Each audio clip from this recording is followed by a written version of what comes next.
Hello everyone, जय हिंद। आप सभी का आपके अपने चैनल पर स्वागत है। सभी का रेलवे एसएससी चैनल पर। अगर चैनल पर पहली बार विजिट कर रहे हैं तो चैनल को लाइक से सब्सक्राइब जरूर कर लीजिएगा। आज हम एनालिसिस करने वाले हैं आरआरबी टेक्नीशियन एग्जाम 2024 24 दिसंबर थर्ड शिफ्ट का पेपर जीके, साइंस, मैथ और रीजनिंग को लेकर के। तो वीडियो के लास्ट तक बने रहिएगा। अगर चैनल पर पहली बार विजिट है तो चैनल को लाइक से सब्सक्राइब जरूर कर लीजिएगा। आइए देखते हैं। हमारा पहला प्रश्न है, भारत में वर्तमान रेपो दर कितना है? 6.50 है। रेपो दर वह दर है जिस पर भारतीय रिजर्व बैंक आरबीआई वाणिज्यिक बैंकों को पैसे उधार देता है। रेपो दर को नियत करने का आरबीआई काम करता है। ठीक है, ध्यान रखिएगा। काफ़ी अच्छे प्रश्न पूछे गए हैं और ये आपको वीडियो एनालिसिस आप लोगों को डेली मिलने वाला है। जो बच्चे जुड़े हैं काफ़ी दिनों से, जो आरपीएफ के बच्चे हैं, आरपीएफ एसआई वाले बच्चे हैं और साथ में टेक्नीशियन के बच्चे, एलपीए के बच्चे, उनको काफ़ी मदद मिल रहा है। ठीक है, तो वीडियो के लास्ट तक बने रहिएगा। आपसे डेली आप लोगों को एनालिसिस इस वीडियो पर मिलने वाली है, इस चैनल पर, हमारे पर। तो चैनल को लाइक से सब्सक्राइब जरूर कर लीजिएगा। भारत का 43वां यूनेस्को सांस्कृतिक विरासत स्थल है मोइदम किस राज्य में? असम राज्य में है, जिसको हम अहोम राजवंश का टीला दफनाने की प्रणाली से जोड़ते हैं। ठीक है, विश्व पर्यावरण दिवस पर एक पेड़ माँ के नाम अभियान का शुभारंभ किसने किया? तो प्रधानमंत्री नरेंद्र मोदी ने। सोडियम का परमाणु द्रव्यमान, परमाणु संख्या कितना होता है? तो सोडियम का परमाणु क्रमांक अगर बात करें तो 11 होता है और 22.9897769 यू द्रव्यमान संख्या होता है, यानी एटॉमिक मास की बात कर लेते हैं। ठीक है, ध्यान रखिएगा। और प्रतीक एन होता है। ठीक है, राष्ट्रीय कैडेट कोर एनसीसी के वर्तमान महानिदेशक कौन है? तो लेफ्टिनेंट जनरल गुरबीर पाल सिंह हैं, जो एनसीसी का मुख्यालय दिल्ली में है। ठीक है, जो मैंने दोस्तों कराया आप लोगों को प्लेलिस्ट में, आप जाकर के जीके जीएस करंट अफेयर्स की प्लेलिस्ट को खोलिएगा, वहाँ से आप लोगों को पूरे कंटेंट मिल जाएंगे। काफ़ी अच्छे प्रश्न कराए हैं और कुछ प्रश्नों को मैंने लाइव कराया है, उसको जरूर देख लीजिएगा। ठीक है, वहाँ से काफ़ी अच्छे प्रश्न, ऐसे ही प्रश्न पूछे गए हैं जो यहाँ पर पूछे जा रहे हैं। ठीक है, ध्यान रखिएगा। फ्लेमिंग के दाएँ हाथ का नियम हम देखेंगे।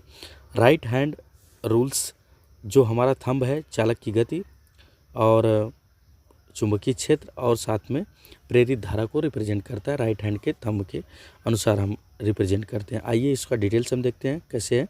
देखिए, अगर मैं बात कर लेता हूँ, थंब मोशन को रिप्रेजेंट करता है और index finger of four finger जो हमारा क्या करता है, मैग्नेटिक फील्ड को दर्शाता है। ठीक है, और जो आपका मिडल फिंगर होता है वह इंड्यूस्ड करंट को, यानी प्रति धारा को रिप्रेजेंट करता है। ठीक है, ध्यान रखिएगा। इससे भी प्रश्न पूछे जा रहे हैं। लेफ्ट हैंड की बात कर लेते हैं तो थंब हमेशा मोशन को दर्शाता है और फर्स्ट फिंगर आप डायरेक्शन ऑफ मैग्नेटिक फील्ड को बताती है। ठीक है, और जो आपका मिडिल फिंगर है, ठीक है, यानी सेकंड फिंगर आप direction of current in wire को बताता है। ठीक है, ध्यान रखिएगा। फ्लेमिंग के दाहिने हाथ के नियम का इस्तेमाल प्रेरित धारा की दिशा के निर्धारित करने के लिए किया जाता है। यह नियम जनरेटर के लिए है, वही फ्लेमिंग का बायां हाथ का नियम विद्युत मोटर के लिए है। ठीक है, ध्यान रखिएगा। सॉरी, फ्लेम विद्युत मोटर के लिए थे, ध्यान रखिएगा। आगे देखते हैं प्रश्न को। What is less reactive element? Copper, lead, silver, tin. तो यहाँ पर लेस, अगर मैं बात कर लूँ तो रिएक्टिव एलिमेंट है तो वो आपका सिल्वर होता है। क्या होता है? सिल्वर होता है। ठीक है, ध्यान रखिएगा। काफ़ी अच्छे प्रश्न पूछे जा रहे हैं, बिल्कुल ध्यान से बने रहिएगा।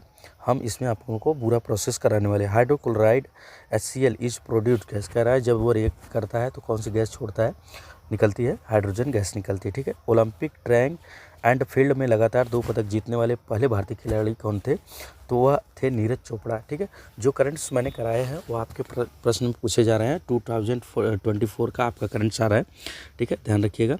2020 से 2024 वाले गोल्ड सिल्वर के आप लोगों को करंट कर लेने हैं, करंट और जीके मिला करके। ठीक है, ध्यान रखिएगा। और मैंने अपने प्लेलिस्ट में करा भी दिया है।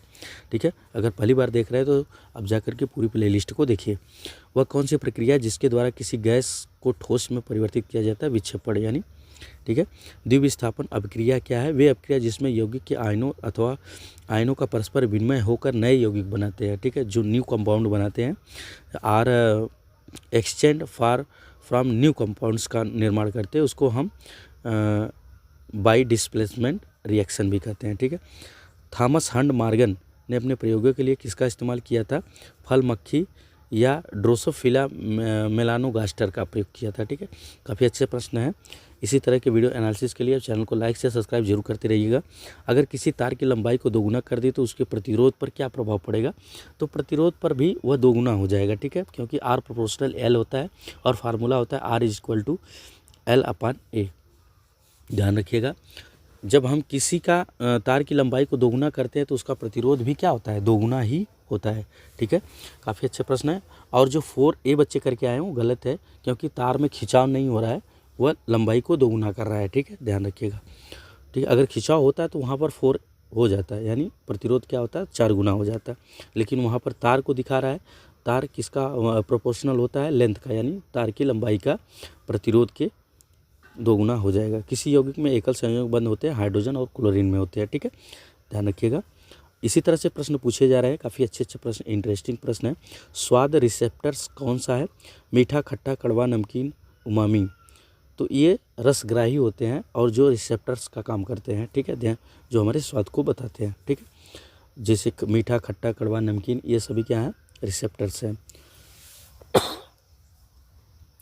अगला प्रश्न देखेंगे, जब विशिष्ट धातुओं को हवा में जलाया जाता है तो धातु ऑक्साइड क्या बनाते हैं?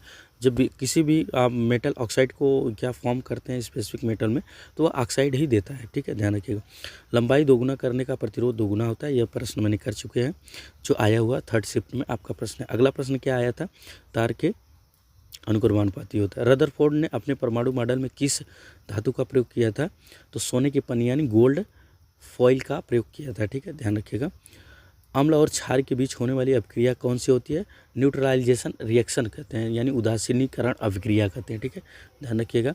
काफ़ी अच्छे लेवल के प्रश्न पूछे जा रहे हैं, काफ़ी जो न तो हार्ड है न तो आपका बहुत इजी है, मॉडरेट क्वेश्चंस आ रहे हैं। जब हाइड्रा को कई टुकड़ों में काटा जाता है तो हर टुकड़ा समय के बाद एक नया हाइड्रा बन जाता है, तो इसे क्या कहते हैं? पुनरुद्धावन कहते हैं। ठीक है, पृथ्वी पर किसी वस्तु का 60 न्यूटन है तो चंद्रमा पर भार क्या होता है? तो देखिए, चंद्रमा पर किसी वस्तु का भार पृथ्वी से कम होता है, क्योंकि चंद्रमा की गुरुत्वाकर्षण बल पृथ्वी की तुलना में 1/6वां भाग होता है। तो सीधा बात है, 1/6वां है, अगर पृथ्वी पर 60 है तो गुणे मल्टीप्लाई 1/6 कर देंगे तो वह 10 न्यूटन के बराबर आ जाएगा, यानी चंद्रमा पर उसका भार 10 न्यूटन होगा। ठीक है, काफ़ी इंटरेस्टिंग भी आ रहा होगा आप लोगों को पेपर एनालिसिस देख करके। तो इसी तरह से इंटरेस्टिंग वीडियो आप लोगों को अब डेली मिलने वाला है, तो चैनल को लाइक शेयर सब्सक्राइब जरूर कर लीजिएगा आने वाले एग्ज़ाम के लिए, जो आपका भविष्य में एग्ज़ाम है, जो ये आपका चलने वाला है।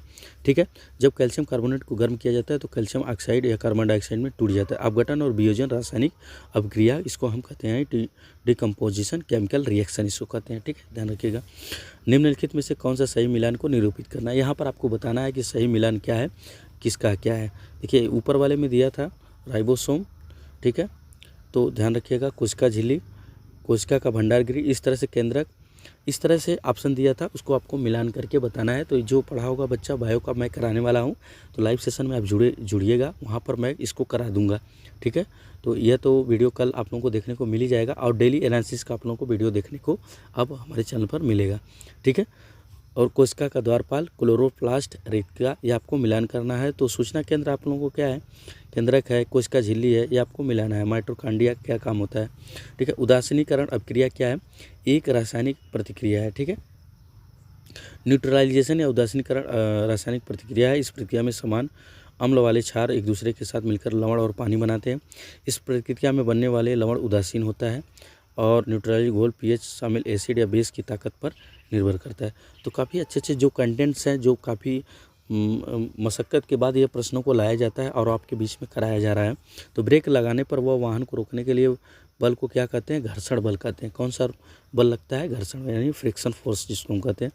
अब देखिए, एक आपका आया था, एक आदमी पत्थर पर बल लगाता है लेकिन पत्थर बिल्कुल भी नहीं हिलता, तो कार्य कितना होगा? तो कार्य शून्य होगा। अगर पत्थर नहीं हिलता तो कार्य क्या होगा? उसका किया गया कार्य शून्य होगा। थॉमसन ने अपने हाइपोथेसिस में कौन से फल की बात की थी? तो तरबूज मॉडल की, यानी थॉमसन का मॉडल कैसा था? तरबूज का मॉडल था। जो काली वाले बीज थे वह क्या इलेक्ट्रॉन को दर्शाते हैं। ठीक है, ध्यान रखिएगा। स्वाद रिसेप्टर्स कौन से? ये मैंने प्रश्न करा दिया आप लोगों को, जिसको हम ग्राही कहते हैं। रसग्राही धातु को हवा में जलने पर कौन सा कंपाउंड प्राप्त होता है? तो अधिकांशतः आप लोगों को ऑक्साइड ही बनते मिलेगा। किस यौगिक में एकल संयोजक बंध होता है? Hydrogen chloride, methane, carbon dioxide, chlorine. ठीक है, ये सभी क्या है? आधारित जैव अणु है। ठीक है, ध्यान रखिएगा। दो संख्याओं का देखिए, यहाँ पर प्रश्न आया था मैथ का, दो संख्याओं का अंतर 19 और योग 55 है, तो संख्या क्या है? तो संख्या 37 और 18 होगा। ठीक है, यदि एक अर्धगोले की त्रिज्या में 50% की वृद्धि कर दी जाए तो आयतन में प्रतिशत की वृद्धि क्या होगी? पाई का मान दिया 22/7, तो इसका आंसर हो जाएगा 125% की वृद्धि हो जाएगी। सीधा 50% की वृद्धि कर रहा है। अब देखिए ट्रिग्नोमेट्री से काफ़ी अच्छे प्रश्न दिए गए हैं। 4 sin स्क्वायर बटे cos square plus 2 tan square, इसका आप सॉल्यूशन कर लीजिएगा। एक चालक में 0.8 ओम के प्रतिरोध के साथ 150 धारा प्रवाहित हो रहे थे। चालक के सिरों पर विभवांतर ज्ञात की दीजिए, तो 0.12 वोल्ट का धारा आप लोगों को मिलेगा। एक 2 आदमी एक 15 दिन में, एक 20 दिन में पूरा करते हैं, तो 4 दिन में कितना दोनों काम कर लेंगे? इससे प्रश्न पूछे गए थे। और प्रश्न है 3 - 4 sin स्क्वायर थीटा अपन cos square theta plus 2 tan square theta. देखिए 63 चॉकलेट को 3:2:4 के अनुपात में तो सबसे कम किसको मिला? 80 रुपये के मार्शल प्राइस को 62 रुपये में सेल किया जाता है, तो इसका डिस्काउंट परसेंटेज। 3 संख्याओं का औसत बताना है आप लोगों को। 45 दिया है, A + B 42, B + C 38, तो B का औसत मान। तो फटाफट चैनल को लाइक शेयर सब्सक्राइब